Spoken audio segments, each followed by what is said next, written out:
Well, I'm not going to talk about winning over the voter base. I'm talking about staying true to my principles. And I've fought for medical freedom for as hard as anybody in the world, I would say. That people ought to have autonomy over their own bodies, that a government shouldn't be telling people what to do. And I think every abortion is a tragedy. Nobody wants to have one, but the choice should not be left for the government. We have to trust women. We have to trust the mothers on that issue. On the gun issue, we have a Second Amendment in this country. I believe in the Constitution.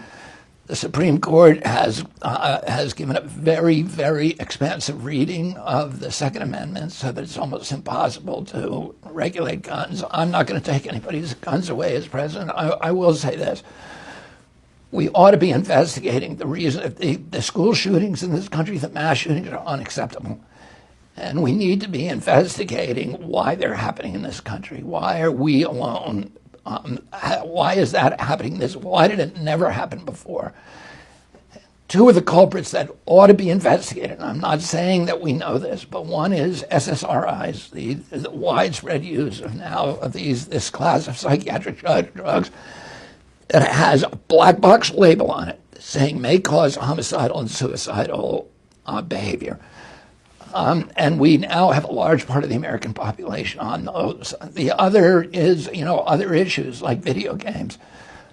NIH, the National Institute of Health, ought to be studying why is it that Switzerland, which has comparable levels of guns, has not had a mass shooting in 21 years, and we have one every 21 hours. Why is that? That is, when I was a kid, kids my age were bringing their rifles to schools for shooting clubs. Nobody ever blinked at that. Nobody ever started shooting at other children in the schools. It just did never happen before. This is unique in human history, and we need to be studying that. Since 1996, NIH has had a policy not to study the etiology or the origins of gun violence, and I'm going to change that. As just a final question, are you staying off the issue of vaccination and all the controversial issues, vaccination, 5G telecoms causing brain cancer now, as you go No, I talk about those issues with anybody who wants to. They're not issues that I lead with.